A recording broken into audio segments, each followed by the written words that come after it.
I am Stephanie Clark, 35, and just last week, my carefully built world as a pediatric neurosurgeon cracked wide open. My reputation as a steady hand, the one who saves kids with impossible odds, it nearly shattered. The life I'd poured every ounce of myself into rebuilding after losing my son Ryan 9 years ago and being told my newborn Noah had died, it collided head-on with my past in an operating room at St. Jude's Hospital. Elaine Mitchell, the woman who tore my life apart, stood there, demanding I save her grandson. When I pushed back, refusing to let her control me again, her voice sliced through the sterile air. "You owe me this, Stephanie." The nurses froze, their eyes darting between us like they'd stumbled into a war zone. But here's the truth. Her venom didn't break me. It woke me. I'm not just fighting for a patient. I'm about to unravel a lie that changes everything. Drop a comment telling me where you're watching from, hit subscribe, and stay with me for a story of redemption you won't believe. Looking back, it's almost unreal what I'd do once the truth about that boy on my table came to light. My hands gripped the edge of the surgical sink, the cold metal grounding me as I scrubbed in, the water rushing too loud in my ears. 9 years ago, Elaine Mitchell had walked into my hospital room, her face a mask of pity, and told me my newborn son Noah was gone. Stillborn, she said, her voice soft but final. I was 26, already reeling from losing Ryan, my sweet 4-year-old, to her manipulative custody battle after my divorce. She'd painted me as unstable, unfit, and my ex-husband's wealthy family backed her. I had nothing left to fight with.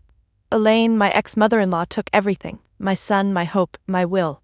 I believed her about Noah because grief makes you blind. I buried an empty box and moved on, or tried to, pouring myself into medicine, into saving other people's children since mine were gone.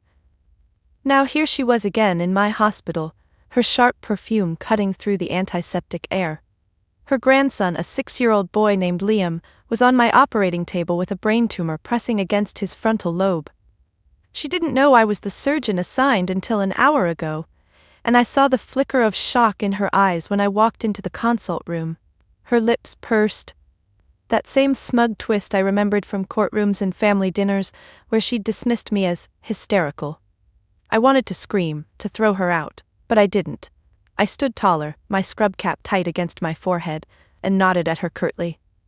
"I'll do my job," I said, my voice steady despite the storm inside me. She crossed her arms, her designer coat rustling. "You better, Stephanie, this is my daughter's boy. You don't get to play hero and fail." Her words stung, each one a jab at the past she'd orchestrated. I could feel the weight of the nurses' stares, the way they shifted uncomfortably, pretending to adjust charts. My jaw clenched, and I forced myself to focus on the MRI scans pinned to the lightboard. Liam's tumor was aggressive, a glioblastoma, and the surgery was high risk. I'd done dozens of these, but this one felt personal, like Elaine was daring me to falter. I turned away, my sneakers squeaking on the linoleum, and headed for the OR. My hands shook slightly as I tied my mask, the fabric catching my breath. I couldn't let her get to me. Not now. Not when a child's life was in my hands. But as I stepped into the prep area, her voice echoed in my head, that same cruel tone from 9 years ago. "You're not fit to be a mother." I shook it off, focusing on the rhythm of my breathing, the routine of checking instruments. The anesthesiologist, Dr. Patel, gave me a nod, his eyes kind but focused. "Ready, Dr. Clark?" he asked. I nodded back, my heart pounding. I was ready for the surgery, for the fight, for whatever Elaine thought she could throw at me. But as I glanced at the boy's chart one last time, something caught my eye. A small note in the family history, a detail about his mother, my ex-husband's sister. My stomach twisted. I pushed it down, telling myself it was nothing, just coincidence. I had a job to do. The OR doors swung open, and the bright lights hit me like a spotlight. Liam lay on the table, small and still, his chest rising slowly under the drape. I took my place, scalpel in hand, and whispered to myself, "You've got this." But deep down, a spark of doubt flickered. Not about my skill, but about what Elaine's presence meant. Was this just another of her games, or was something bigger waiting to unravel? As the surgical team gathered around the table, their murmurs blending with the beep of monitors, I felt that doubt swell into a flood of memories. I couldn't shake it off, not with Elaine's shadow looming just outside the OR doors. My mind drifted back, pulling me into the past like a current I couldn't fight. It was as if the sterile lights above Liam's small form were spotlights on my own buried pain, illuminating the years Elaine had spent making me invisible, erasing me piece by piece from the life I once knew. I remembered the day Ryan turned 5, just months after the custody battle ended. It was a sunny afternoon in the park near our old house, the kind where kids chased bubbles and laughter echoed off the trees. I had shown up uninvited, my heart in my throat, clutching a wrapped gift, a toy truck he'd begged for during our last visit. Elaine was there, of course, presiding over the birthday party like a queen. Her silver hair caught the light as she directed the caterers, her voice crisp and commanding. My ex-husband Mark stood beside her, his arm around his new wife, but it was Elaine who spotted me first. Her eyes narrowed, and she strode over, her heels clicking on the path. "Stephanie," she said, her tone laced with false sweetness, "this is a family event. You shouldn't be here." I froze, the gift box crinkling in my grip. Ryan was across the lawn, blowing out candles on a cake shaped like a race car, surrounded by cousins and aunts who cooed over him. He looked up, his eyes lighting briefly when he saw me, but Elaine stepped in front, blocking my view. "You've caused enough disruption," she whispered, her breath warm against my ear. "Go home before you embarrass yourself." I didn't fight back then. I turned away, my sneakers dragging through the grass, the gift still in my hands. Later I heard from a mutual friend how Elaine had spun the story.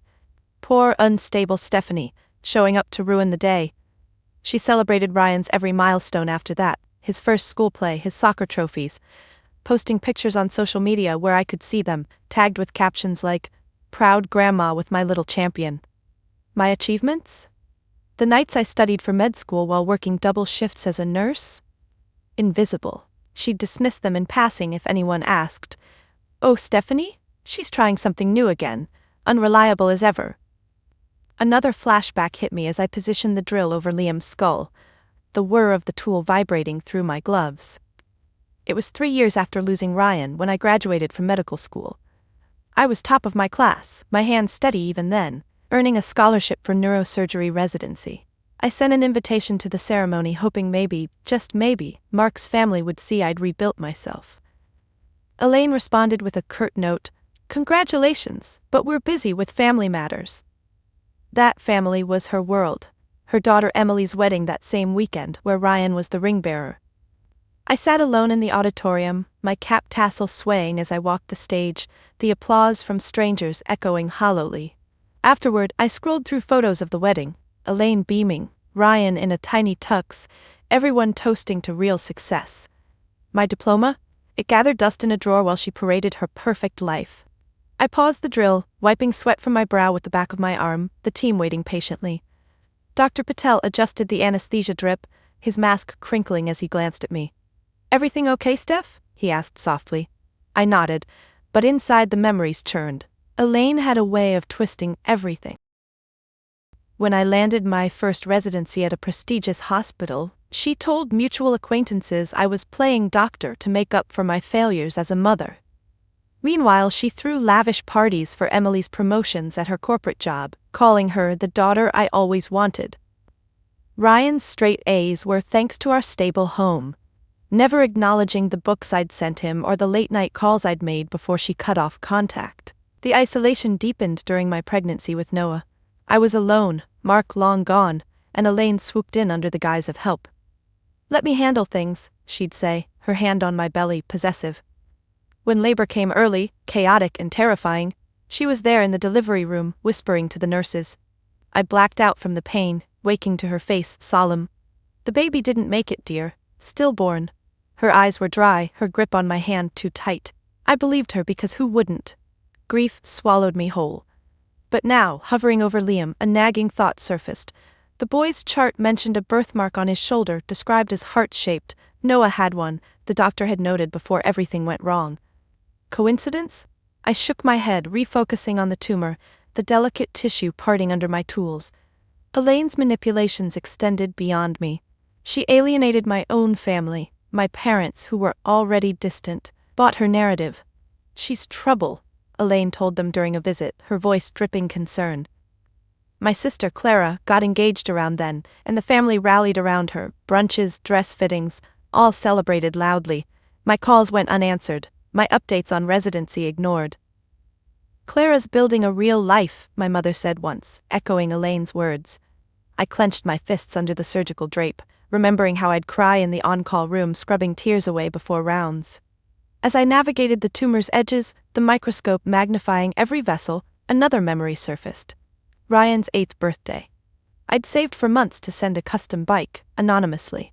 Elaine returned it with a note: "He doesn't need reminders of instability." Instead, she gifted him a puppy, posting videos of our family's new addition. My successes, publishing a paper on pediatric brain trauma, went unnoticed. Friends drifted, swayed by her stories. I became a ghost. My joys erased while she claimed victories in raising Ryan as her own, her perfect grandson. The surgery progressed, my hands steady despite the turmoil. I suctioned fluid, the tube gurgling softly. Elaine had built her empire on my ruins, making me invisible. But in this moment, with Liam's life in my grasp, I felt a shift. The past wasn't just pain, it was fuel. I glanced at the clock. Hours in, but I was locked in, determined. Whatever game she was playing, I'd see it through. Little did I know the truth was closer than I imagined. The shift inside me grew stronger as I maneuvered the retractor, peeling back layers of tissue with precision, the metallic click echoing in the quiet OR. The tumor was stubborn, nestled deep, but my hands didn't waver. It was in moments like these, buried in the focus of surgery, that the past felt like fuel rather than fire. Elaine's empire of lies had left me hollow. But from that emptiness, I'd built something unbreakable. My career, my secret fortress of skill and success that no one from that toxic world knew about. As the monitors beeped steadily, tracking Liam's vitals, my mind slipped again, this time to the aha moment that had changed everything, the spark in the darkness after losing Noah. It was 6 months after Elaine's devastating words in that hospital room, where she'd handed me discharge papers and walked away with what felt like the last piece of my soul. I was back in my tiny apartment, the walls closing in, surrounded by untouched baby clothes I'd bought in hope. The grief was a physical thing, a weight on my chest that made breathing hard. I'd stare at the ceiling for hours, my body curled on the bed, fingers tracing the empty space where a crib should have been. Ryan was gone, Noah was gone, and I was nothing. A failed mother. A broken woman. That's when the thought hit me, sharp and clear like a scalpel's edge. If I couldn't save my own children, I'd save others. It wasn't poetic, it was desperate. I sat up suddenly, my head spinning, and reached for my laptop on the nightstand. My fingers trembled as I typed medical school applications, the keys clicking too loudly in the silence. That aha wasn't instant triumph, it was the start of a brutal struggle. I had no money, no support. My nursing job barely covered rent, and med school loomed like an impossible mountain. But I applied anyway, my hands shaking as I filled out forms late into the night, coffee stains marking the pages. Rejection letters came first, 3 in a row, each one a punch to the gut. I'd crumple them, tears blurring the words, and throw them across the room, where they'd land near the pile of unpaid bills. "You're too old," one advisor said over the phone, his voice dismissive. "And with your history." He trailed off, but I knew. The custody battle, the instability Elaine had branded me with. I hung up, my knuckles white on the receiver, and paced the kitchen, the linoleum cold under my bare feet, but I didn't stop. I took extra shifts at the hospital, my eyes burning from lack of sleep, scrubbing floors when nursing slots were full. I'd study in the break room, flashcards scattered on the table, ignoring the pitying looks from colleagues. "Stephanie, you need rest," one nurse said, her hand on my shoulder. I shrugged it off, forcing a smile, but inside the doubt gnawed. What if Elaine was right? What if I was unfit? Nights blurred into days. I'd collapse on the couch, textbooks open on my lap, dreaming of tiny hands I couldn't hold. The struggle intensified when I got accepted, conditionally, to a state program. Tuition was a beast. I sold my car, walking miles to classes in the rain, my backpack heavy with borrowed books. My fingers would cramp from note-taking, blisters forming from cheap pens. The residency years were hell. Pediatric neurosurgery rotations meant 80-hour weeks, standing in ORs until my legs ached, the fluorescent lights buzzing overhead. I'd assist on cases, tiny skulls, fragile lives, and feel the pull, the purpose.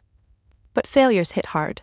One night, after losing a patient, a little girl with a similar tumor, I scrubbed out, my gloves snapping off, and slid down the wall in the hallway, sobs choking me. "I can't do this," I whispered to the empty corridor, my head in my hands. Elaine's voice echoed, "Unreliable." I almost quit, my resignation letter half written on my phone. But then, the aha reignited during a lecture on brain mapping. The professor described a technique for minimizing damage in young patients, and it clicked. I could innovate, make it better. I stayed up all night in the library, my eyes straining at the screen, sketching diagrams on napkins. That pivot led to my first hidden success. I developed a modified approach to tumor resection, using 3D modeling to predict outcomes. It was during my fellowship, alone in the lab at 2 a.m., the hum of computers my only company. My fingers flew over the keyboard, code compiling for simulations. When the results showed a 15% improvement in recovery rates, I froze, staring at the graph, my heart racing. No one knew. I published under a pseudonym at first, fearing Elaine's reach. The paper got traction, cited in journals, presented at conferences I attended quietly, my badge flipped to hide my name. I'd sit in the back, notebook in hand, absorbing praise for Dr. S. Clark, a ghost version of myself. The successes built, each one a brick in my secret wall. I landed a position at St. Jude's, my hands now leading surgeries, saving kids with conditions like Liam's. Parents would hug me post-op, tears in their eyes, but I'd deflect, focusing on charts, avoiding photos. My reputation grew in medical circles, invites to speak, grants for research, but I kept it hidden from my past. No social media, no boasts. Elaine's world celebrated Emily's promotions, Ryan's graduations, mine was underground, massive, but unseen. I'd drive home after 18-hour days, my scrubs wrinkled and collapse, whispering to the empty room, "This is for them, for Ryan, for Noah." Back in the OR, as I excised the tumor's core, the forceps gripping delicately, that resilience surged. The mass came free, bloody and irregular, dropping into the basin with a soft plop. The team exhaled collectively, tension easing. Dr. Patel monitored the vitals, his voice calm, "Stable, good work." But my mind lingered on the struggle, the nights I'd clawed through doubt, building this expertise in shadows. It wasn't just skill, it was armor. Liam's birthmark nagged again as I irrigated the site, the saline flowing clear. I glanced at it under the lights, a heart shape just like the one noted in Noah's birth record, the one I'd glimpsed before blacking out. My pulse quickened, but I pushed it down, suturing with steady stitches. The hidden triumphs culminated last year, with a breakthrough case. A boy with inoperable glioma. I adapted my technique, the OR team skeptical at first, their eyes on me as I mapped the nerves. Success. Full recovery. Awards followed, quietly accepted. No one from my old life knew. I'd changed my number, moved states. But now with Elaine waiting outside, the secret felt fragile. As I closed the incision, needle-piercing skin, I realized this wasn't just another surgery, it was a reckoning. My hands, once empty, now held lives and perhaps answers. As the final stitch pulled tight, the thread snipping cleanly under my scissors, I stepped back from the table, my shoulders aching from the tension I'd held for hours. The OR lights hummed above, casting stark shadows on Liam's bandaged head, his small face peaceful under the lingering anesthesia. Dr. Patel gave a thumbs up from behind his mask, his eyes crinkling in quiet approval. "Clean margins, Steph, he's going to make it." I nodded, peeling off my gloves with a snap, the latex sticking to my damp skin. But as the team began wheeling Liam toward recovery, my mind latched onto the reckoning I'd sensed, the answers lurking just beneath the surface. It pulled me straight back to last night, the eve of this judgment, when the news hit me like a fresh wound reopening. That moment in my office, alone with the patient's file, was where the real storm began brewing, stirring old pains I thought I'd buried deep. I'd just finished a long day of rounds, my white coat heavy on my frame, pockets stuffed with notes and a half-eaten protein bar. The hospital corridors were dimming, the evening shift nurses chatting softly at their stations, as I headed to my office for one last chart review before heading home. My apartment waited, quiet, orderly, a sanctuary of solitude with its neatly stacked medical journals and the single photo of Ryan I'd kept hidden in a drawer. But as I sank into my desk chair, the leather creaking under me, my phone buzzed with an email from the scheduling coordinator. "Urgent case for tomorrow, pediatric glioma, high priority, family insisting on you." I clicked open the attachment, my cursor hovering, expecting routine details. Then the name jumped out. Patient, Liam Mitchell. Guardian, Elaine Mitchell. My breath caught, a sharp inhale that made my chest tighten.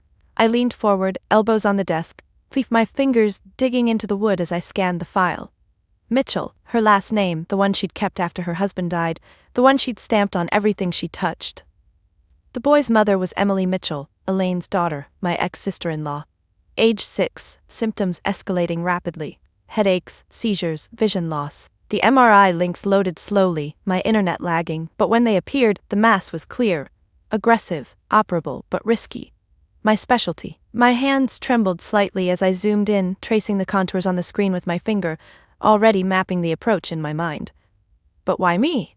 Why now? Elaine knew I worked here. She'd have seen my name on the hospital's roster if she'd bothered to look. Or maybe she hadn't. Maybe this was fate's cruel joke. I pushed back from the desk, standing abruptly, my chair rolling into the wall with a thud. Pacing the small room, my sneakers soft on the carpet, I felt the old wounds stir, a dull ache spreading from my gut. 9 years since she'd taken Ryan, convincing the courts I was unfit during my postpartum haze after his birth. Then Noah, her pitying face in that delivery room, her hand patting mine too firmly as she delivered the lie. Stillborn, she'd said, her eyes avoiding mine, fingers twitching on the bedsheet. I'd collapsed then, my body racked with sobs, fists clenching the hospital gown until my nails bit into my palms. Now this boy, her grandson. I stopped pacing, gripping the windowsill, staring out at the parking lot lights flickering in the dusk. Rain pattered against the glass, blurring the view, mirroring the haze in my thoughts. Was this her way of taunting me? Demanding I save her family after destroying mine? The realization deepened as I sank back into the chair, my head in my hands, fingers pressing into my temples. My career was at its peak. Recently promoted to lead surgeon, a grant for my tumor resection research pending approval, cases lined up that could define legacies. I'd just presented at a conference last month, my slides clicking through data on improved outcomes, colleagues nodding in the audience, one even clapping me on the back afterward. Groundbreaking, Clark. It was the height I'd clawed to, each success a quiet defiance against Elaine's erasures. But this surgery tomorrow? It threatened to drag me back. I imagined her in the waiting room, her manicured nails tapping on her phone, lips pursed in that judgmental way. Would she recognize my growth? Or see only the broken girl she'd discarded? I reached for my phone, my thumb hovering over Clara's number. My sister, the one tenuous link to family. We hadn't spoken in months. Her life was weddings and brunches, mine scalpels and scans. I dialed anyway, the ringtone echoing in the empty office. She picked up on the third ring, her voice bright but distant. Steph, everything okay? I hesitated, my free hand fiddling with a pen, clicking it open and closed. Yeah, just work stuff. Got a tough case tomorrow. I didn't mention Elaine. Clara knew the history, but she'd always stayed neutral, avoiding the mess. The patient's family, it's complicated. She sighed, a soft exhale. You always handle it. You're the strong one. Her words hung there, well-meaning but hollow. I murmured goodbye, hanging up, my finger lingering on the screen. Strong? It felt like survival, not strength. The wounds stirred more vividly now, memories layering like scar tissue. I recalled a call from Elaine years ago, right after my first big publication. She'd somehow gotten my number, her voice syrupy. Heard you're playing doctor, don't let it go to your head. I'd hung up, my hand shaking, but it had fueled me. Now, facing her again, the pain resurfaced raw. Loss of Ryan's hugs, Noah's imagined cries. I stood, grabbing my coat, the fabric rustling as I shrugged it on. Locking the office door, key jiggling in the lock, I walked the halls, nods from passing staff blurring. In the elevator, mirrors reflected my tired eyes, lines etched deeper. Home was a drive through rain-slick streets, wipers swishing rhythmically. I parked, engine ticking cool, and sat there, forehead on the steering wheel, breaths fogging the glass. Inside my apartment, I kicked off my shoes, toes curling on the cold floor, and poured a glass of water, sipping slowly, the liquid cool against my throat. The file was open on my laptop again, Liam's photo staring back. Big eyes, curly hair like Ryan's. My finger traced his image, a soft touch on the screen, the birthmark note in the history, heart-shaped on the shoulder, like Noah's. I dismissed it, closing the laptop with a click. But the doubt lingered, a whisper. Tomorrow would test everything. my skill, my resolve. I lay in bed, covers pulled tight, staring at the ceiling fan's slow spin. Sleep came fitfully, dreams of empty cribs and courtroom echoes. The alarm would buzz soon, pulling me to judgment. But in that quiet night, wounds stirring, I felt a resolve harden. I'd save the boy, not for her, but despite her. Back in the OR, as Liam was wheeled out, that night's realization anchored me.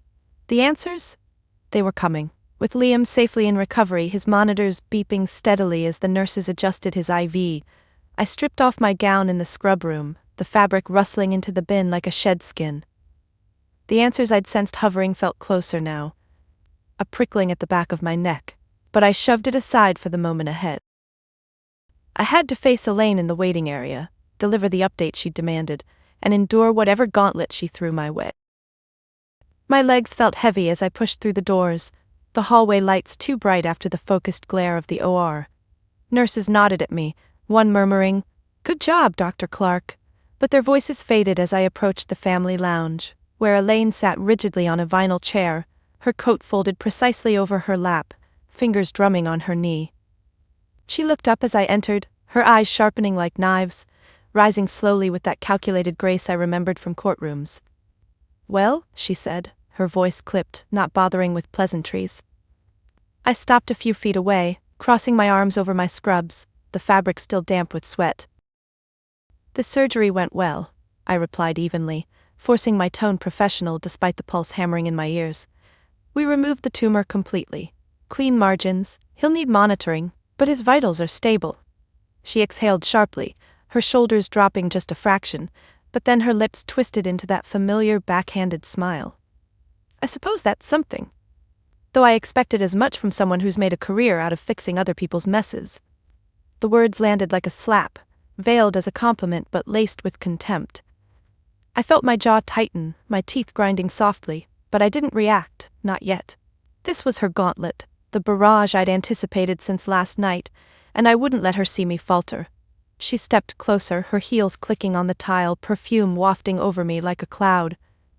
"You always were good at the technical bits, Stephanie. Pity you couldn't apply that to your own life." Her eyes flicked over me, assessing, dismissing. I shifted my weight, my sneakers squeaking faintly, and glanced at the coffee machine in the corner, its drip echoing our silence. A family in the opposite chairs pretended not to listen, the father burying his face in a magazine, pages crinkling. I cleared my throat, focusing on the facts. "Liam will be in recovery for a few hours. We'll run post-op scans tomorrow to confirm. Any questions about his care?" It was standard, detached, but she ignored it, tilting her head with that condescending tilt. "Questions? Oh, plenty. Like how you've managed to worm your way into a position like this. Last I heard, you were barely holding it together after everything." Her voice dropped on everything, heavy with implication. Ryan, Noah, the losses she'd engineered. My fingers curled into fists at my sides, nails digging into palms, the pain grounding me. I wanted to lash out, to spill the years of isolation she'd caused, but I breathed in slowly, the air cool against my teeth. She wasn't done. Circling slightly, like a shark sensing blood, she adjusted her scarf, silk whispering against her neck. "Emily's beside herself, you know. This boy is her world, our world." The emphasis on "our" stung, a reminder of the family she'd built on my ruins. "You're lucky we didn't request someone else, but I suppose your persistence paid off." Another backhanded jab, framing my expertise as stubbornness rather than skill. I felt heat rise in my cheeks, my ears burning, but I met her gaze steadily, refusing to look away. A nurse passed by in the hall, clipboard in hand, her footsteps a brief distraction, but Elaine leaned in, her breath minty. "Tell me, does saving strangers make up for losing your own? Or is it just a distraction?" The question hit low, twisting in my gut like a knife. My mind flashed to Ryan's face, his small hand waving goodbye that last time, and Noah's absence, the empty nursery I'd dismantled piece by piece. I swallowed hard, my throat dry, and forced words out. "This isn't about me, Elaine, it's about Liam." But she waved a hand dismissively, rings glinting under the fluorescence. "Oh, but it is. You owe us this much, after the chaos you caused. Mark's family never recovered from your drama." Her voice rose slightly, drawing a glance from the other family, the mother shifting uncomfortably in her seat. I stepped back, creating space, my back brushing the wall, cool against my scrubs. The contempt kept coming, each remark a calculated prod. I see you've kept your maiden name. Smart. Distance yourself from the Mitchell legacy. We wouldn't want your instability tainting it. Instability, her favorite word, the one she'd hammered in court, her lawyers echoing it while I sat numb, hands clasped in my lap. My heart raced now, breath shallow, but I unclenched my fists, fingers flexing.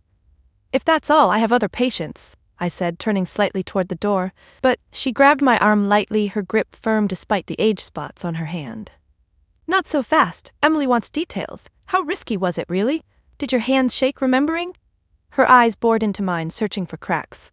I pulled away gently, skin tingling where she'd touched, and straightened my posture. No shakes, steady as ever. He'll wake soon. You can see him then. But she huffed, crossing her arms, coat slipping slightly. Steady? That's new. Back then you were a mess, crying in hearings, begging for scraps. Good thing we stepped in for Ryan. The name dropped like a bomb, my chest constricting, vision blurring for a second. I blinked it away, focusing on a scuff mark on the floor, counting breaths. 1, 2. The barrage intensified as she paced a small circle, her voice lowering to a hiss. And now here you are, playing savior. Backhanded success, if you ask me. We built a real family while you hid in hospitals. Each word chipped at me, but I held firm, my mind racing through responses I discarded. Too emotional, too revealing. Instead, I nodded curtly. Family? You mean the one you stole pieces of? It slipped out, sharper than intended, and her eyes widened fractionally, lips parting. But she recovered quickly, smirking. Stole? Dramatic as always, we saved him from you. Tension coiled tighter, the air thick, my pulse thumping in my temples. I glanced at the clock on the wall, hands ticking slowly, willing time to move. This was the gauntlet. Enduring her venom without breaking, each insult a test of the armor I'd forged. A page came over the intercom, muffled voices calling another doctor, breaking the moment briefly. Elaine straightened, smoothing her hair. Just make sure Liam's perfect, no mistakes from your end. The final jab, veiled as concern. I nodded once, turning fully now, my hand on the door handle, cool metal under my palm. As I pushed out into the hall, her voice followed. We're not done discussing this. But I kept walking, legs steady, breaths evening out. The contempt lingered, a bitter taste, but I'd endured. Answers still beckoned, the birthmark, the doubts, but for now, survival was enough. Little did I know, the reversal was building. Her words chased me down the hall like echoes in a tunnel, but I didn't turn back. My steps measured, the fluorescent lights buzzing overhead as I headed toward the nurse's station. Survival had been enough in that moment, but the reversal building inside me, the questions about Liam's birthmark, the nagging pull of buried truths, demanded more. I needed to check on him in recovery, ensure his wakening was smooth. But as I rounded the corner, clipboard in hand from the desk, Elaine's voice cut through again, sharper this time. Stephanie, I said we're not done. She had followed me, her heels clacking rapidly on the tile, coat now draped over her arm like a shield. I stopped, my fingers tightening on the clipboard, plastic creaking under my grip, and faced her, the air between us thick with unfinished business. She closed the distance, her face flushed, eyes narrowing as she jabbed a finger toward my chest, stopping just short of touching. You think you can walk away? After everything? Her breath came in short puffs, lips pressed thin. I glanced around. The hall was quieter now, a janitor mopping in the distance. The swish of his bucket faint, but a couple of residents lingered nearby, pretending to review charts, their eyes darting our way. I lowered my voice, steady despite the storm rising. This isn't the place, Elaine. Liam's in recovery, let's focus on him. But she shook her head, silver earrings swaying, and stepped even closer, her perfume overwhelming in the confined space. Focus? Oh, I've focused plenty on this family, the one you nearly destroyed. Her words escalated, volume rising, drawing a nurse's head up from her computer screen. I felt my pulse quicken, a flush creeping up my neck, but I held my ground, feet planted firmly, sneakers gripping the floor. She continued, her hand gesturing wildly now, rings flashing. You waltz in here like some hero, but let's be clear. You're nothing to us. Not anymore. The declaration hung there, heavy, and I felt it land like a verdict in those old courtrooms where she'd sat smugly while judges ruled against me. My throat tightened, memories flooding, Ryan's custody hearing, her testimony painting me as erratic, her voice calm as she listed my failures. I swallowed, my Adam's apple bobbing, and set the clipboard down on the counter with a soft thud, crossing my arms to steady myself. Nothing? After what you did? It came out quieter than intended, but she seized on it, leaning in, her face inches from mine. What I did was save that boy, Ryan, from your chaos. You were unraveling, Stephanie. Postpartum nonsense, wild accusations. We gave him stability. Her emphasis on we twisted the knife, her eyes gleaming with that self-righteous fire. I clenched my jaw, teeth aching, fingers digging into my biceps through the scrubs. The residents shifted uncomfortably, one murmuring an excuse and slipping away, footsteps fading. But Elaine pressed on, her voice dropping to a venomous whisper now, as if savoring the kill. And Noah, that was mercy. Telling you he died spared you the shame of another failure. You weren't fit then, you're not fit now. The words punched through me.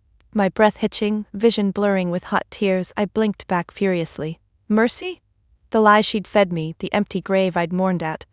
It all crystallized in that moment, her casual cruelty. My hands trembled slightly, and I shoved them into my pockets, fabric bunching, to hide it. You stole him, I whispered back, the accusation raw, but she laughed, a short, bitter bark that echoed off the walls. Stole? Dramatic as always. I protected my bloodline. You're irrelevant, Stephanie. Disowned from the start. Mark wanted nothing to do with you after your hysterics, and neither do we. She straightened, smoothing her blouse with deliberate strokes, as if pronouncing sentence. The word disowned echoed in my head, formal and final, like the gavel's bang that had sealed Ryan's fate. I felt my chest constrict, breath shallow, the hall spinning slightly. A passing doctor gave us a wide berth, stethoscope swinging, avoiding eye contact. Elaine's face hardened further, lips curling. You think saving Liam changes that? It's your job, nothing more. Stay away from my family after this. You're cut off, forgotten. The escalation built, her words piling like stones, each one heavier. Remember the holidays? You begging for visits with Ryan? We shut that door for good reason. Her finger pointed again, trembling with rage. I stepped back instinctively, my back hitting the counter, the edge digging into my spine. Pain shot through, but it sharpened my focus. You destroyed lives, she hissed. And now you play doctor to atone? Pathetic. My mind raced. Images of Ryan's drawings I'd kept, crumpled in a box. Noah's ultrasound photo, faded but cherished. The disowning wasn't new, but hearing it raw in this sterile place made it visceral. Tears pricked again, one escaping down my cheek. I wiped it away roughly, sleeve rasping against skin. She wasn't letting up, her posture rigid, arms crossed now. Emily agrees, we discussed it last night. You're a ghost to us. No calls, no claims, irrelevant. The repetition hammered it home, her eyes cold, unyielding. I felt small, exposed, the way I'd felt in that delivery room, her hand on mine as she lied. My fists balled in my pockets, knuckles white. Why bring him to me then? I challenged, voice cracking slightly. She faltered for a split second, brows furrowing, then recovered. Desperation, you're convenient, but after today, gone. Her hand sliced the air, a definitive cut. The heated exchange peaked, tension crackling like static. A security guard appeared at the hall's end, radio crackling, eyeing us warily. Elaine noticed, lowering her voice but not her intensity. Consider this your final verdict. Disowned, erased, don't test it. She turned then, heels pivoting sharply, but paused, glancing back. And if Liam pulls through, it's despite you. Not because. With that, she strode away, coat swinging, leaving me leaning against the counter, breaths ragged, heart pounding. I slid down slightly, knees weakening, gripping the edge for support. The nurse approached hesitantly, her hand hovering near my shoulder. Dr. Clark, you okay? I nodded numbly, straightening, but inside the verdict burned, disowned, irrelevant. Yet amid the humiliation, a spark ignited, the birthmark, the doubts. As I headed to recovery, legs heavy, the reversal whispered. This wasn't the end, it was the catalyst. The catalyst ignited as I pushed through the double doors into the recovery unit, the hiss of the hydraulic hinges marking my entry into a space thick with the scent of saline and fresh bandages. My legs, still heavy from the confrontation in the hall, carried me forward on autopilot, each step a deliberate placement of sneaker on tile, the rubber soles gripping with a faint squeak. Elaine's verdict, disowned, erased, echoed in my skull like a relentless drum, amplifying the deepest humiliation I'd felt in years, a raw exposure that made my skin crawl as if every nurse's glance was judgment. I approached Liam's bay, curtains partially drawn, the soft beep of his heart monitor a steady rhythm that should have soothed but instead heightened my unease. His small form lay under crisp white sheets, IV lines snaking from his arm, eyelids fluttering as anesthesia wore off. I picked up his chart from the foot of the bed, the plastic cover cool against my fingers, flipping it open with a practiced flick, my eyes scanning the post-op notes scrawled in blue ink. Dr. Patel was there, adjusting the drip on the stand, his gloved hands twisting the valve with precise turns, the fluid glistening as it flowed. "He's coming around nicely," he murmured, not looking up at first, his mask still looped around his ears though the procedure was long over. I nodded absently, my thumb tracing the edge of the page, but my gaze drifted to Liam's exposed shoulder, where the gown had slipped slightly during repositioning. The birthmark stared back, heart-shaped, reddish-brown, exactly as described in the intake notes. My breath hitched, a sharp inhale that made Patel glance over, his brows furrowing behind his glasses. "Steph?" he asked, voice low, but I didn't respond immediately, my free hand reaching out instinctively, fingers hovering just above the mark, not touching as if it might vanish. The humiliation from Elaine's words clung to me, a sticky weight pressing on my chest, making my breaths shallow and labored.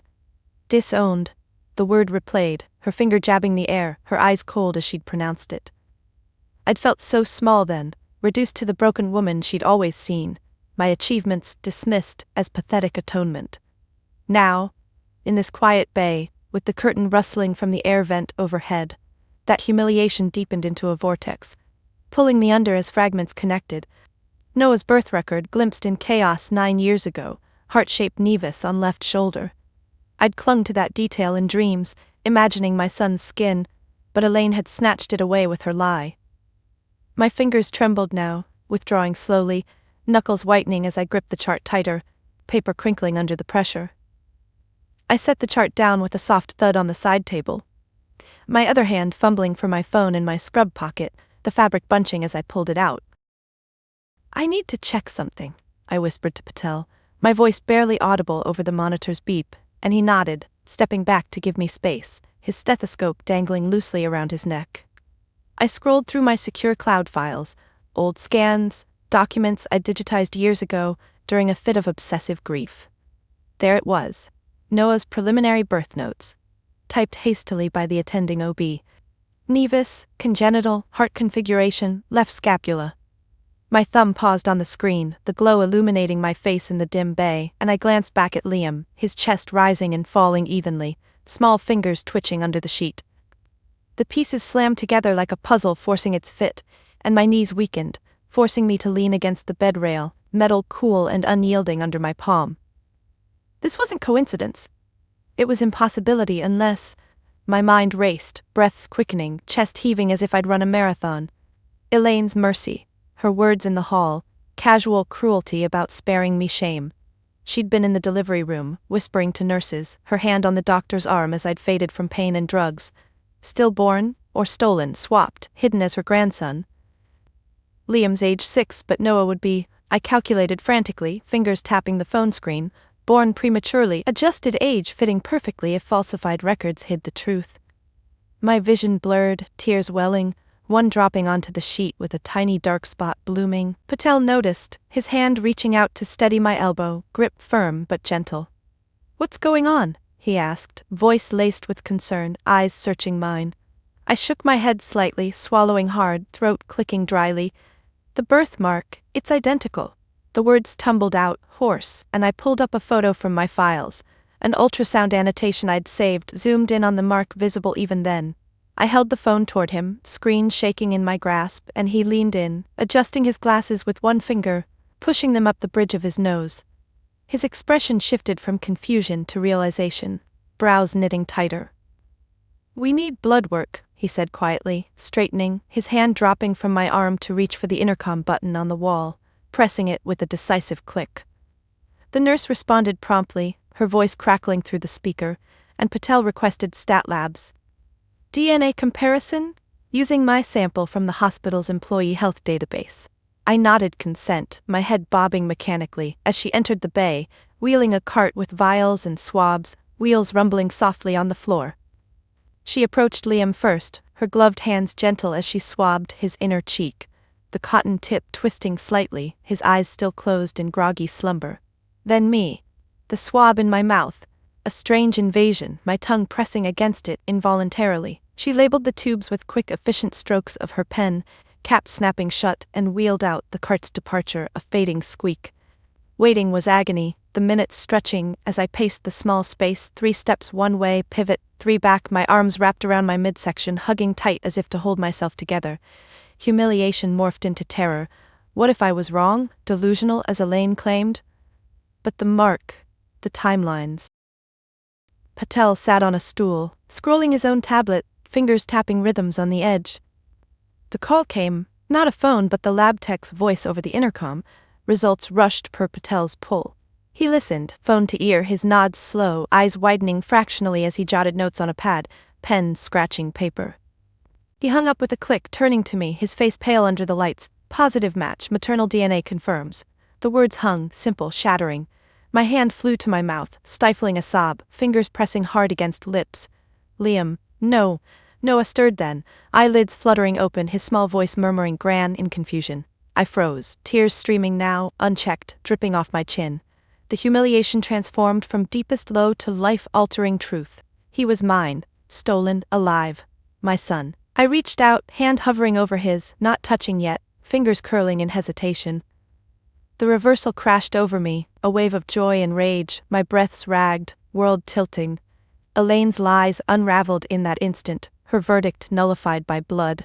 The truth crashed over me like a tidal wave, leaving me gasping in its wake, my hand still hovering over Noah's, no, my son's, small fingers as they twitched faintly under the thin hospital sheet. The beeps of the monitor seemed louder now, each one a punctuation to the revelation that shattered Elaine's carefully constructed world. Patel stood frozen beside me, his pen still clutched in mid-air from jotting the lab notes, the cap dangling loosely from its clip. His eyes darted between me and the boy, glasses slipping slightly down his nose, which he pushed back with a trembling finger. "Steph, we need to call security. Or legal," he whispered, his voice barely cutting through the roar in my ears. But before I could respond, the curtain rustled sharply, parting with a metallic scrape as Elaine burst in, her face a mask of frantic concern, coat slipping off one shoulder in her haste. She froze mid-step, heels skidding on the tile, her eyes locking onto Noah's stirring form, then flicking to me, widening in a split second of unguarded shock. "What? What's going on? Is he awake?" Her voice cracked, higher than usual. Her hand reaching out instinctively toward the bed rail, fingers curling around the cooled metal with a soft clang. I straightened slowly, my spine aligning vertebra by vertebra, the tears drying on my cheeks into salty tracks that pulled tight as I met her gaze. The humiliation from the hall, her verdict of disownment, transformed now into a cold, clarifying rage, fueling my every micro-movement. My fingers finally touched Noah's hand, brushing lightly over his knuckles, warm and real, sending a jolt up my arm that steadied me. Elaine's composure cracked further as she noticed the lab printout on the side table, her eyes narrowing, darting to it like a predator sensing threat. She snatched it up, paper crinkling in her grip, her manicured nails digging into the edges as she scanned the results. "DNA match? What is this nonsense?" Her voice rose, a tremor betraying her, and she crumpled the sheet slightly, her knuckles whitening. Patel stepped forward, his stool scraping back with a screech, hand outstretched. "Mrs. Mitchell, please." But she waved him off sharply, her arm slicing the air, rings glinting under the overhead lights. Her face paled, lips parting in a silent gasp as the implications hit, her free hand pressing against her chest, fabric bunching under her palm. She turned to me then, eyes pleading now, the smug authority from earlier, evaporating like mist. "Stephanie, this can't be. There must be a mistake." Her voice softened, coaxing, the same tone she'd used 9 years ago in that delivery room, her hand patting mine as she wove her lie. But I saw through it now, the hypocrisy laid bare. The woman who'd stolen my child, raised him as her own, now scrambling in stunned desperation. I withdrew my hand from Noah's gently, fingers lingering for a heartbeat, and crossed my arms over my chest, scrubs rustling softly, creating a barrier. "No mistake, Elaine. He's Noah, my Noah, the one you told me was dead." Her scramble intensified, eyes flickering wildly around the bay. To Patel, to the monitors, to Noah's face as he murmured again, eyelids fluttering but not fully opening. She dropped the paper, it fluttering to the floor like a fallen leaf, and stepped closer, her heel catching on the edge, nearly stumbling. Please, you don't understand. I did it for the best, for him. You were in no state. After Ryan, the divorce, I saved him. Her words tumbled out, hands gesturing erratically, palms up in supplication, fingers splaying then clenching. The pleas poured forth, her voice cracking on saved, a tear welling in the corner of her eye, tracing a slow path down her cheek, smudging her makeup into a faint streak. She avoided my gaze now, eyes dropping to the floor, then to Noah, her lower lip quivering as she reached out tentatively, hand hovering but not touching. I felt a surge of calm wash over me, contrasting her frenzy, my breaths evening out, deep and measured, chest rising and falling steadily. This was the moment to expose it all, the lies, the manipulations, the hypocrisy of her family, built on my pain. Saved him? From his mother? I said quietly, my voice level, each word deliberate, like placing stones in a wall. She flinched, shoulders hunching slightly, her coat fully slipping to the crook of her elbow now. But she didn't adjust it, too focused on pleading. I was protecting the family. Mark agreed, Emily too. We thought you wouldn't cope. Her fingers twisted together, knuckles popping softly, a nervous tick I'd never seen in her before, the queen unraveling. I leaned against the bed rail, metal warming under my palm, and tilted my head slightly, mirroring her earlier condescension. Protecting? Or stealing? You were in that room, Elaine? You paid off the staff, faked the records, told me he was stillborn while you whisked him away to Emily, who couldn't have kids of her own. The truth spilled calmly, my tone even, but inside, satisfaction bloomed at her reaction. Eyes widening further, a hand flying to her mouth, fingers pressing hard against lips to stifle a gasp. Patel shifted uncomfortably, his weight transferring from one foot to the other, sneakers squeaking, but he stayed silent, a witness to the unraveling. She shook her head vehemently, hair loosening from its pin, strands falling across her forehead. No, it wasn't like that. I begged you to see reason back then. You were hysterical, unstable. I did what was best for the child. Her pleas escalated, voice pitching higher, hands clasping together now in front of her chest like in prayer, rings clinking softly. But I saw the hypocrisy crystal clear. The woman who'd celebrated her grandson's milestones, posting photos while I mourned an empty grave, now begging forgiveness from the unfit one. Best for him, or for you? To fill the void in your perfect family portrait, I countered, my finger pointing subtly at her, not jabbing, just directing, steady and unflinching. Elaine's scramble peaked, tears flowing freely now, mascara running in dark rivulets, her hand dabbing at them with a crumpled tissue pulled from her pocket, fabric whispering. Forgive me, Stephanie, please. He's ours too, we raised him. The word ours hung, desperate, her body leaning forward, weight on her toes, as if to close the distance. But I stepped back fractionally, my back straightening further, shoulders squaring. Raised him on lies, while you disowned me in the hall minutes ago, called me irrelevant, hypocrite. The word landed softly but sharply, and she recoiled, hand dropping the tissue to the floor, where it landed with a faint plop.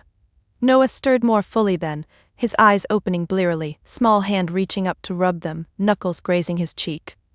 Gran? He whispered again, voice groggy, and Elaine lunged forward, her hand grasping the rail tighter, leaning over. I'm here, sweetie, Gran's here. But I interposed gently, my body shifting to block her partially, hip brushing the bed. Not anymore, I said calmly, my hand resting on Noah's arm now, thumb stroking softly, skin warm and soft. She pleaded once more, voice breaking, Don't take him from us, we love him. Her fingers reached across, brushing mine accidentally, cold and clammy, but I didn't pull away immediately, letting the contact underscore her desperation. With newfound power surging, I met her eyes directly. No avoidance, my gaze steady. Love? Built on theft. You destroyed me, Elaine, but I rebuilt. Now, you'll face the consequences. I nodded to Patel, who pressed the call button on the wall, a soft buzz sounding. Security would come, legal next. Elaine's face crumpled fully, shoulders slumping, her body sagging against the curtain, fabric billowing slightly. She whispered one last plea, please, but I turned away, focusing on Noah, my fingers intertwining with his tiny ones, a gentle squeeze. As guards entered, boots thudding softly, I made my exit from her world, calm, powerful, leaving her stunned scramble behind. The hypocrisy exposed, I walked out of the bay, head high, scrubs swishing, toward a future reclaimed. The future reclaimed began in the quiet hush of the hospital's family consultation room, where the fluorescent lights cast a soft, unwavering glow on the beige walls, and the faint hum of the air conditioning provided a steady backdrop to the whirlwind still churning inside me. I'd left Elaine behind in the recovery bay, her pleas fading as the guards escorted her out with measured steps, their radios crackling softly with updates to security. My exit had been deliberate. Head high, scrubs swishing against my thighs with each stride, the powerful calm settling deeper into my bones like an anchor in stormy seas. But now, hours later, after the initial legal consultations where lawyers in crisp suits nodded over clipboards, their pens scratching notes on yellow pads, I found myself back at Noah's bedside in a private room, the door clicking shut behind me with a finality that sealed out the chaos. This was the contrast I'd longed for without knowing it. The toxic venom of Elaine's world, her scrambling hypocrisy still echoing in my ears, now juxtaposed against a warm, genuine moment with those who had become my true allies over the years. The room was small, but comforting, with a window overlooking the hospital gardens where late afternoon sun filtered through leaves, dappling the floor in shifting patterns. Noah sat propped up against pillows, his small frame dwarfed by the bed, bandages wrapped neatly around his head like a makeshift crown. His eyes, clearer now from the fading anesthesia, lit up faintly as I entered, his fingers fiddling with the edge of the blanket, twisting the fabric into little peaks and valleys. Dr. Patel was already there, perched on a stool by the window, his white coat unbuttoned at the collar, revealing a hint of a patterned tie underneath. Beside him stood Maria, the head nurse, who'd been with me through countless shifts, her scrubs patterned with tiny cartoon animals that always made kids smile. She'd brought a tray of Jell-O cups and crackers, setting it down on the overbed table with a gentle clatter, her hands smoothing the plastic cover unnecessarily, a micro-gesture of care that spoke volumes. "He's been asking for you," Maria said softly, her voice warm like a hug, her eyes crinkling at the corners as she avoided direct eye contact with me at first, giving me space to approach. I nodded, my throat tightening, and moved closer, my sneakers silent on the linoleum, each step a bridge from the biological ties that had poisoned me to the chosen family that had sustained me. Noah looked up, his small hand pausing on the blanket, fingers uncurling slowly as if testing the air. "Are you the doctor, lady?" he asked, voice still raspy from the tube, his head tilting slightly, causing the bandage to shift just a fraction.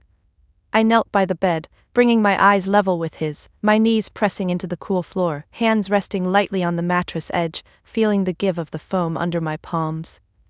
"Yes, sweetie, I'm Stephanie. I help make you feel better." The words caught, emotions swelling, but I kept my tone steady, a soft smile pulling at my lips despite the tremor in my chest. He studied me, his brows furrowing in that childlike concentration, one finger tracing a circle on the sheet now, round and round, a self-soothing loop. Patel cleared his throat gently, his stool creaking as he shifted weight, crossing one ankle over the other. "He's a tough kid. Vitals are strong. Heart rate steady, no signs of swelling." His words were professional, but the way he leaned forward, elbows on knees, hands clasped loosely, showed the deeper bond we'd built through late-night cases and shared coffees in the break room. Maria busied herself adjusting the IV stand, her fingers twisting the clamp minutely, even though it was fine, her gaze flicking between us with quiet support. This was my true family. The colleagues who'd celebrated my breakthroughs with high fives in the hall, who'd covered shifts when grief anniversaries hit hard, never prying but always there, their presence a silent affirmation. In contrast to Elaine's toxic grip, where every interaction was a power play, her fingers clutching rails, her eyes avoiding accountability, here, the warmth flowed naturally. Noah reached out tentatively, his small hand hovering before touching my sleeve, fingers brushing the fabric lightly, then withdrawing as if unsure. "Gran said you were helping, but she was mad," he murmured, eyes dropping to his lap, lashes casting shadows on his cheeks. My heart ached, a sharp pang, and I covered his hand with mine, palm enveloping his tiny one, thumb stroking the back in slow circles, feeling the warmth seep through. Sometimes grown-ups get mad, but it's not your fault. I'm here now. The words were simple, but they bridged worlds. The biological theft versus this chosen connection. Maria stepped closer, her hand resting lightly on my shoulder, fingers squeezing gently once, then releasing, a micro-action of solidarity that grounded me. Want some Jell-O, kiddo? It's the wiggly kind. She wiggled her fingers demonstratively, eliciting a small giggle from Noah, his shoulders shaking slightly, the sound like music after the day's discord. Patel chuckled too, a low rumble, his hand rubbing his chin where stubble was starting to show, the day's growth a testament to the long hours we'd all pulled. Red or green? He added, playing along, his eyes meeting mine over Noah's head, a nod of understanding passing between us. No words needed, just that shared glance, brows lifting slightly in encouragement. The moment deepened as Noah chose red, his finger pointing decisively, nail bitten short, and Maria spooned a bit onto a plastic spoon, holding it out to him, her other hand steadying the cup. He took it carefully, lips pursing around the spoon, a dribble escaping down his chin, which she wiped with a napkin, folding it neatly after. I watched, my hand still on his, fingers interlacing now, but his grip tightening fractionally, trusting. This was the genuine warmth Elaine's world lacked, where her family dinners were laced with judgment, backhanded barbs over plated meals, eyes avoiding true connection, fists clenching under tables. Here it was open. Patel sharing a story from his own residency, voice animated, hands gesturing small arcs in the air, Maria laughing softly, her head tilting back, throat working with the sound. Noah leaned back against the pillows, his free hand clutching the Jell-O cup now, fingers dimpling the plastic, and looked at me again, eyes curious. Do you have kids? The question was innocent, but it pierced, my breath catching, chest tightening as I forced a smile, lips curving slowly. I do now, I whispered, my thumb resuming its stroke on his hand, back and forth, the motion soothing us both. The room filled with that warmth, the sun dipping lower outside, casting golden hues on the walls, highlighting the dust motes dancing in the air. Patel stood, stretching his arms overhead, joints popping faintly, and patted my back once, palm flat and reassuring. You're not alone in this, he said quietly, avoiding eye contact to keep it light, his gaze on the window instead. Maria gathered the tray remnants, stacking cups with soft clinks, her movements efficient but unhurried, giving the moment space. This chosen family, built on shared trials, not blood, contrasted sharply with the biological ties that had festered, Elaine's clenched jaws and averted eyes in confrontations. Here bonds were forged in genuine actions, a shared look, a gentle touch, a quiet word. As Noah's eyes drooped, lashes fluttering closed, his hand relaxing in mine, I felt the shift complete.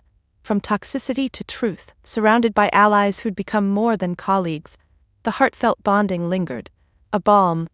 As the room settled into peaceful quiet, the only sounds our breaths sinking in rhythm.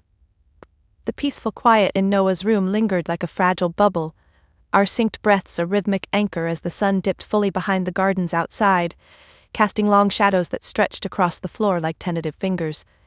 But even in that balm of bonding with Patel and Maria, my chosen allies, their quiet departures marked by soft door clicks and murmured goodnights, the aftermath loomed, a tidal wave of legal and emotional debris crashing in the moment I was alone with Noah.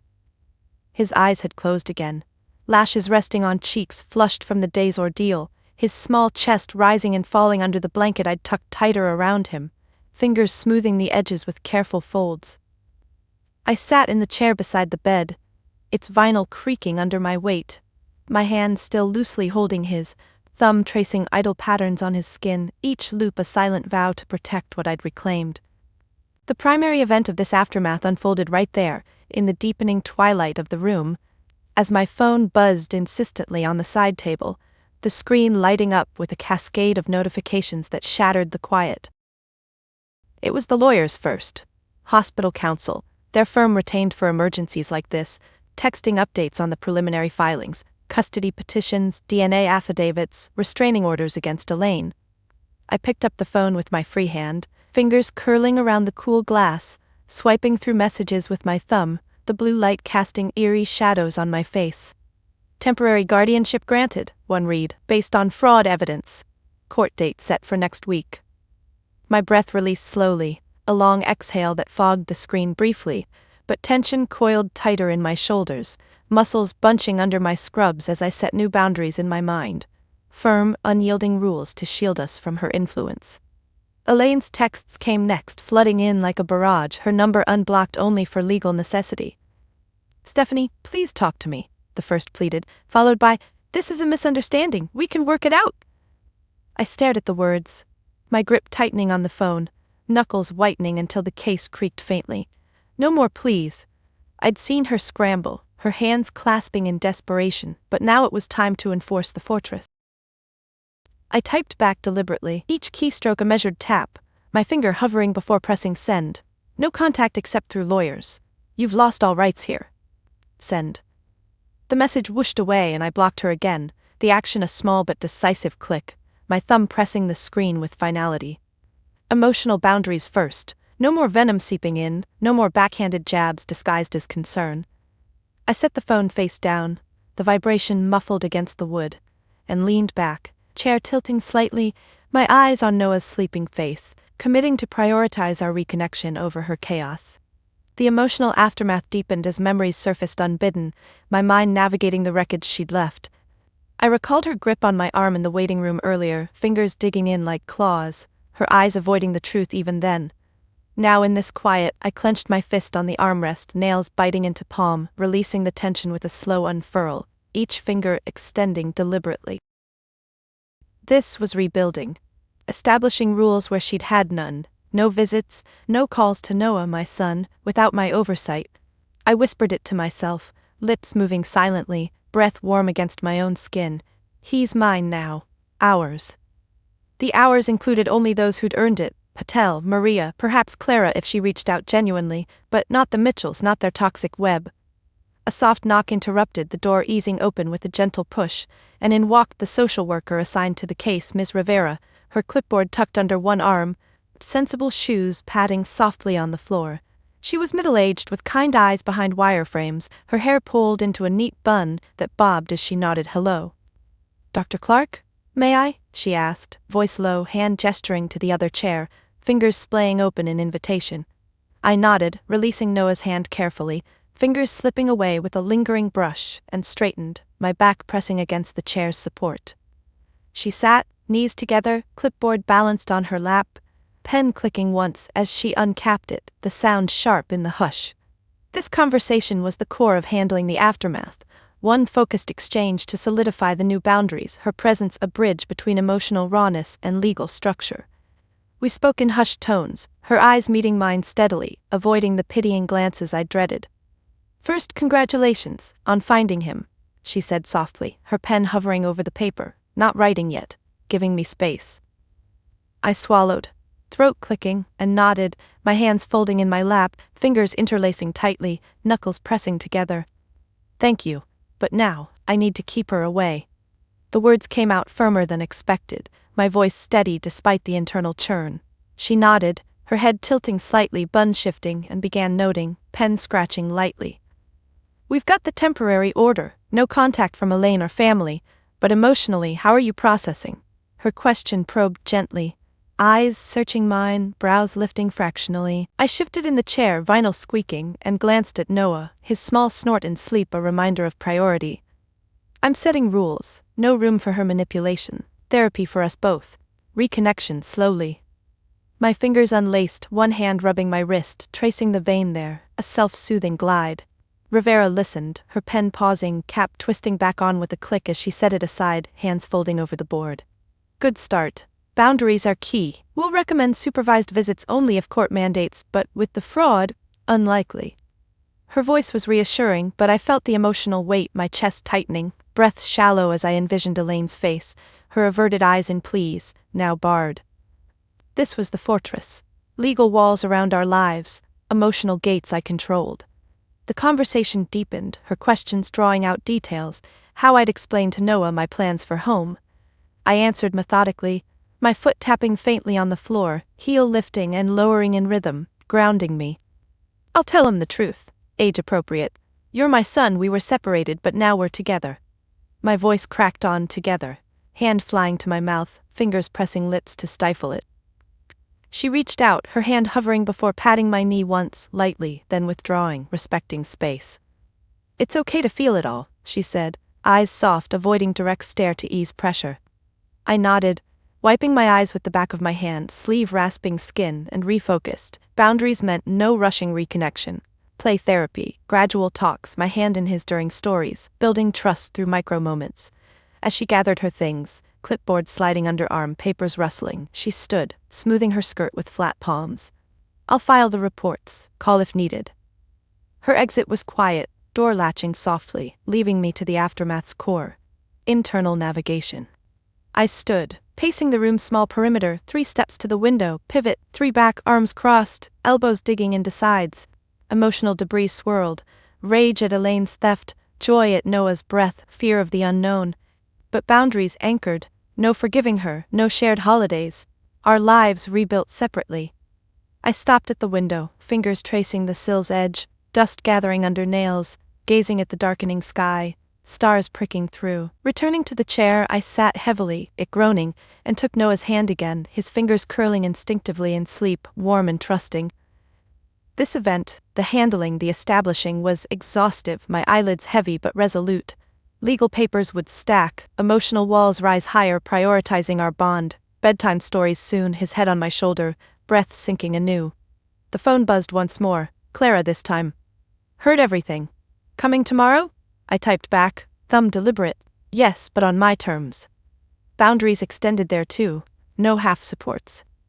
As night settled, the room's quiet returned, my breaths deepening, fortress solidifying in that singular, focused aftermath. The fortress of boundaries I'd built in that hospital room, with Noah's hand warm in mine and the night's quiet wrapping around us like a shield, extended outward the next morning, transforming into a deliberate act of reclaiming what Elaine had tried to erase. My legacy, my name, turned from a mark of loss into a beacon of impact. Clara's text from last night lingered on my phone, screen dimmed on the side table, her words, "Coming tomorrow," still unanswered as dawn light filtered through the blinds, slanting across the floor in golden stripes that warmed the cool tile under my bare feet. I'd woken early, my body stiff from sleeping in the chair. Neck cricking as I stretched, arms reaching overhead, fingers splaying toward the ceiling, joints popping softly in the hush. Noah still slept, his small snores a rhythmic comfort, blanket rising and falling with each breath, his fingers curled loosely on the pillow where my hand had. This singular event, the decision to channel my surgical success into advocacy, unfolded right there in the focused intensity of the morning rounds as I stood by the window, coffee cup in hand, steam curling up and fogging the glass slightly, my free fingers tracing patterns in the condensation, loops and lines that mirrored the nerves I'd mapped in countless operations. It wasn't a grand announcement or a press conference, it was an internal realization manifesting through micro-actions, a quiet but profound shift where I reclaimed the Clark name on my own terms, using my expertise to fight for stolen children like Noah, turning personal pain into broader healing. My mind raced through it as I sipped the coffee, the bitter warmth grounding me, tongue pressing against the roof of my mouth to savor the taste, breaths deepening as resolve hardened. The realization had roots in the night's reflections. Boundaries weren't just walls, they were foundations for building anew. I'd stared at the ceiling tiles hours ago, counting the perforations in one square, finger pointing invisibly in the air, each dot a reminder of lives I'd saved, families I'd mended in the OR. Now with Noah here, alive and mine, that skill demanded more. Not hidden triumphs, but public impact. I set the cup down with a soft clink on the windowsill, porcelain ringing faintly against wood, and pulled out my laptop from the bag I'd stashed under the chair, zipper whispering open as I extracted it, screen flipping up with a click. My fingers hovered over the keys, hesitating for a breath, nails tapping lightly on the spacebar, before diving in, drafting an email to the hospital's PR team, words flowing in measured sentences.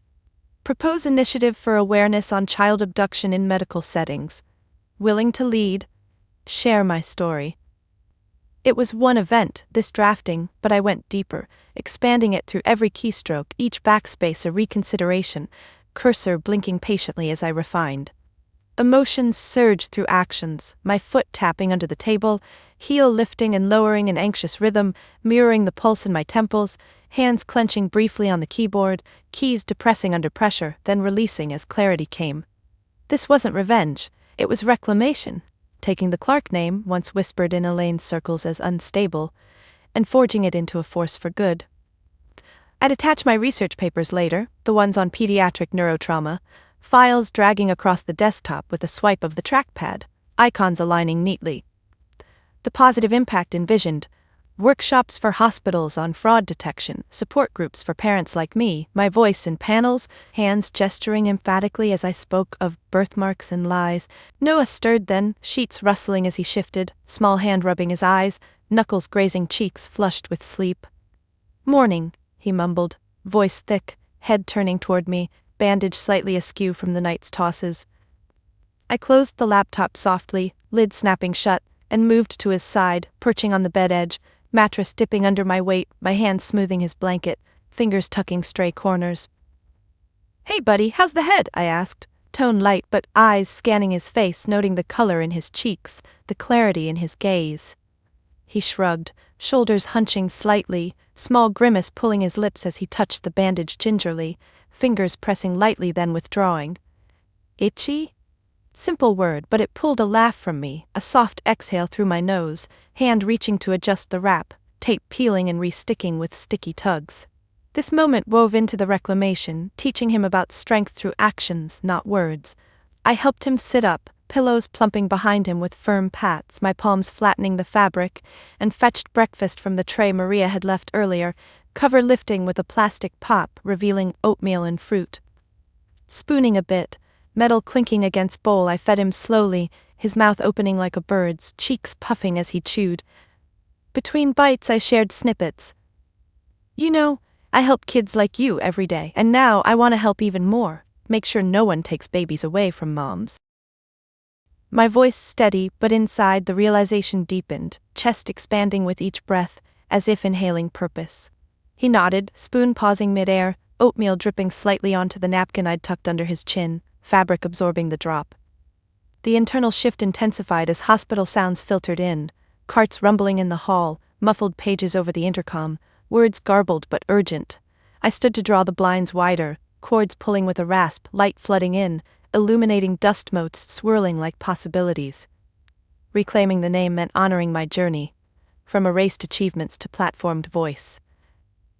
I'd contact advocacy groups next, fingers already itching for the phone, thumb scrolling contacts, but paused, focusing on Noah, wiping his mouth with the napkin, folding it neatly after, setting the tray aside with a slide across the table. "What's your favorite game?" I asked, shifting to distraction, my knee bouncing slightly as energy built. He brightened, small smile cracking, teeth showing in gaps. "Dinosaurs, roar." His hands clawed playfully, fingers curling into hooks, a giggle escaping. I mirrored him, hands raising in mock roar, nails scratching air lightly, our laughter sinking, my head thrown back, throat vibrating with the sound. This was the impact. Starting small, with him, reclaiming motherhood as legacy. The realization crested. My success wasn't just surgeries, it was this, turning pain into prevention. I'd speak at conferences, hands gripping podiums, voice projecting over crowds, sharing Noah's story anonymized at first, eyes meeting audiences, nods rippling back. Positive change, policies changed, laws tightened, my name Clark, synonymous with resilience, not ruin.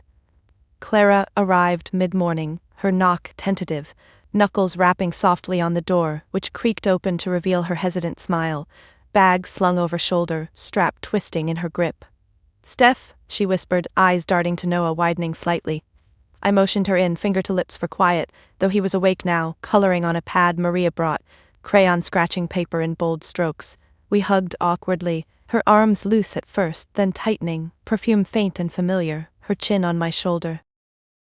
"I can't believe it," she murmured, pulling back, hands on my arms, fingers squeezing gently. The conversation stayed light, her questions about his health, my nods, head bobbing, but underlying it the reclamation, inviting her on my terms, sharing the initiative draft, laptop reopening with a hinge squeak, screen glowing as she read, eyes scanning lines, brows furrowing then lifting. She nodded approval, hand patting my knee, palm warm through scrubs. "This is you," strong. Simple praise, but it fueled the internal fire, my fist clenching victoriously under the table, nails into palm, reclaiming the family name Clark as one of fighters, not victims. By noon, emails sent, fingers hitting send with decisive clicks, the event of this morning's actions rippled outward. Impact brewing, legacy reshaped. Noah napped again, crayon dropping from lax fingers, rolling under the bed with a clatter. I retrieved it kneeling, hand fishing blindly, dust bunnies brushing knuckles, and rose, placing it on the table, aligned neatly. This was it, one focused reclamation, deep and transformative, emotions raw through every touch, every decision. The emails sent and the crayons aligned on Noah's tray marked the culmination of that morning's reclamation. The room still humming with the quiet energy of purpose, as Clara excused herself with a soft hug, her bag strap slipping slightly on her shoulder, door latching behind her with a gentle click that echoed in the sudden stillness. Noah's coloring page lay half-finished, dinosaurs in bold greens and blues, his small hand setting the crayon down with a soft roll across the paper, eyelids drooping again as the meds pulled him toward another nap. His breaths evening out into a steady rhythm that filled the space like a lullaby. I sat back in the chair, vinyl sighing under me, my hands folding in my lap, fingers interlacing loosely, thumbs pressing together in a subtle anchor as the weight of the past days settled fully, inviting a final profound reflection that washed over me like a slow tide, drawing me inward to the core of my worth. It started with a glance at the window, the midday sun now high, casting unwavering light that highlighted every speck of dust on the sill, my finger reaching out absent-mindedly to trace a line through it, the grit collecting under my nail, a tangible reminder of the messiness I'd navigated. My mind drifted, not to the chaos of Elaine's unraveling or the legal fortresses I'd built, but deeper, to the quiet spaces within myself where validation had always waited, untapped until now. I unclenched my thumbs, fingers spreading flat on my thighs, palms pressing down against the scrubs, feeling the texture of the fabric, rough from washes, as if grounding in the physical could steady the emotional unraveling. Worth, what did it mean, really? For years it'd been measured by others, Elaine's dismissals, her eyes averting in court as she branded me unfit, fists clenching under tables, my family's distant nods, avoiding the pain I'd carried like a shadow. But in this moment, alone with Noah's soft snores, the realization crystallized, pure and unbidden. My worth wasn't in their eyes, but in the internal forge where I'd hammered grief into strength. I closed my eyes briefly, lids fluttering shut, breaths deepening, chest expanding as I inhaled the faint antiseptic air mixed with the crayon wax's sweet scent. Flashbacks flickered like old film reels. The empty apartment after Noah's death, my body curled on the floor, fists pounding the carpet until knuckles bruised, tears soaking the fibers, the OR lights blinding as I saved my first patient, hands steady despite the tremble inside, gloves snapping off afterward in triumph mixed with ache. Each trial had been a brick, not laid by approval, but by my own persistence, fingers gripping scalpels, charting notes late at night, lamplight pooling on pages as eyelids fought sleep. The peace seeped in slowly, a warmth spreading from my core, loosening the knots in my shoulders, muscles relaxing one by one, starting from the neck down, a cascade of release that made me sink deeper into the chair, its frame creaking faintly. I opened my eyes, gaze landing on Noah's hand, lax on the sheet, fingers curled around an imaginary crayon, and reached out, my palm hovering before covering it gently, thumb stroking the back in slow arcs, feeling the pulse there. Steady and alive. This motherhood reclaimed wasn't a prize won from Elaine's downfall, her scrambling pleas, hands twisting in desperation, but a validation of the self I'd rebuilt, piece by painstaking piece. My free hand rose to my chest, fingers splaying over my heart, pressing lightly to feel the beat, strong and unyielding, a rhythm I'd trusted when no one else did. Deeper still, the reflection turned to the scars. Ryan's absence, a hollow in my gut that twisted even now. My abdomen clenching involuntarily, breath hitching as I forced it out in a controlled exhale.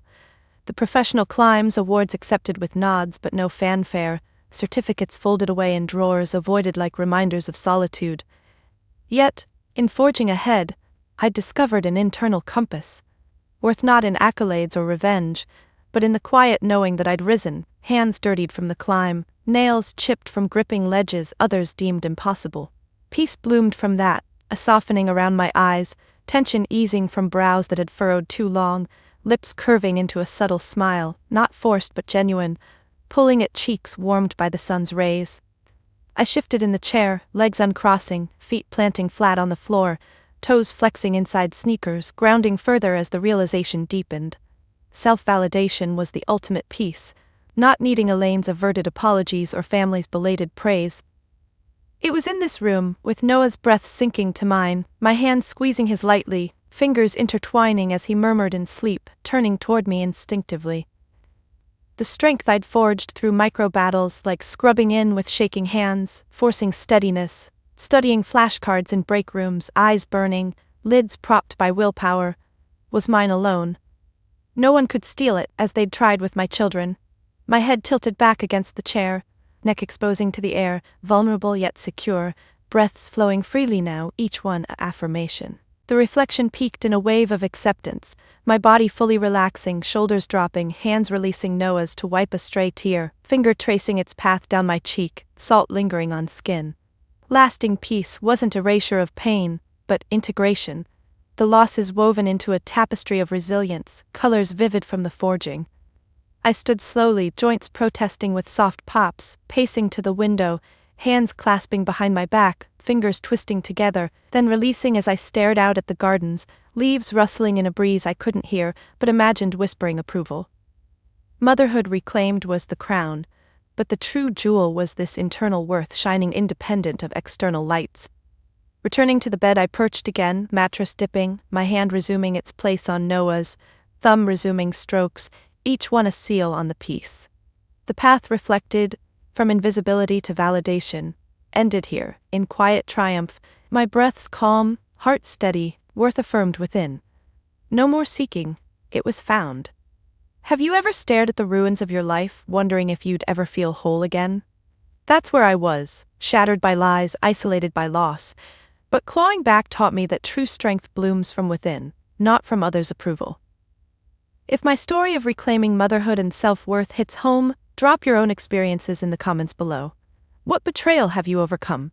How did you find your inner peace? Reflect on that spark inside you, the one that persists, despite the storms. Share it here. Your words might light someone's path, just as mine aims to. If this journey resonated, please like, subscribe, and share it with someone who needs to hear that it's okay to define success on their own terms, rebuilding from ashes into something unbreakable. Remember, your worth isn't in what was taken, but in what you forge anew. You're stronger than you know, embrace it, and let it guide you forward.